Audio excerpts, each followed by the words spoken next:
Assalamualaikum warahmatullahi wabarakatuh. Perkenalkan, nama saya Siva Desiaden dari program studi D3 Kebidanan Skala Tinggi Ilmu Kesehatan Siti Khadijah Palembang tahun 2022.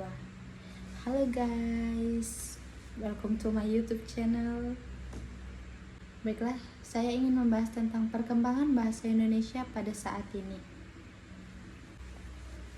Perkembangan bahasa Indonesia saat ini tentunya semakin baik, apalagi diminatinya bahasa Indonesia pada masyarakat internasional. Bahkan saat ini bahasa Indonesia menjadi bahan pembelajaran bagi negara-negara asing, contohnya seperti Australia, Amerika Serikat, Inggris, Belanda, Cina, dan Korea Selatan. Oleh karena itu, kita sebagai bangsa Indonesia harus mempersiapkan diri dengan baik.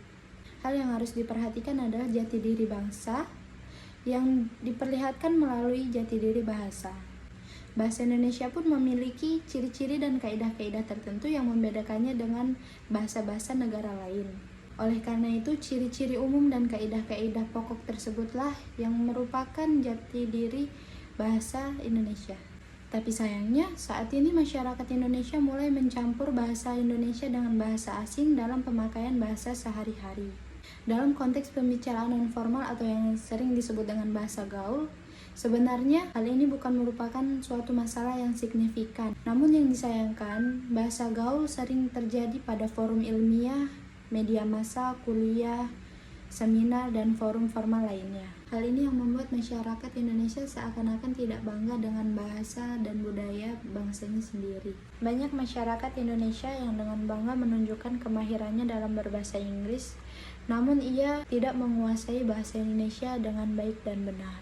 Merasa malu ketika tidak menguasai bahasa asing, tetapi tidak pernah merasa malu dan kurang apabila tidak menguasai bahasa Indonesia.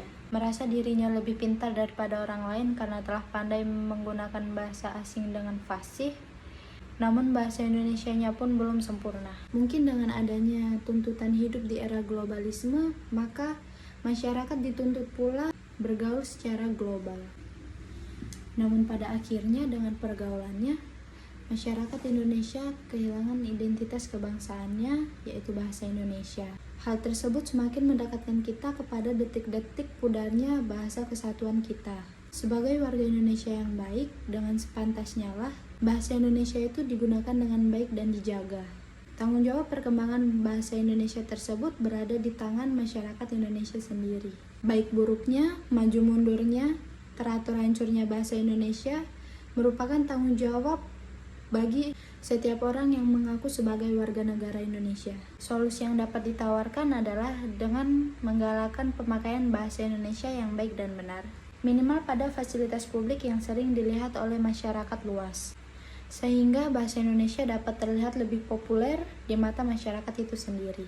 Meskipun solusi tersebut dirasa sulit untuk diterapkan secara langsung, namun hendaknya dilakukan secara bertahap, mulai dari yang terlebih mudah dahulu. Pemerintah harus menyadarkan masyarakat betapa pentingnya kita menjaga bahasa Indonesia yang diterapkan melalui kebijakan strategis. Karena pemerintah dalam hal ini menjadi regulator di negara ini. Inti awalnya adalah bagaimana bahasa Indonesia dapat digunakan dengan baik secara umum, media massa, dan merek dagang. Sehingga secara tidak langsung masyarakat dapat mengetahui mana bahasa yang baik dan tidak. Dan pada akhirnya solusi ini dapat menyeluruh pada lapisan masyarakat. Sekian yang dapat saya sampaikan, kurang dan lebihnya saya mohon maaf. Saya akhiri, wassalamualaikum warahmatullahi wabarakatuh. Bye-bye.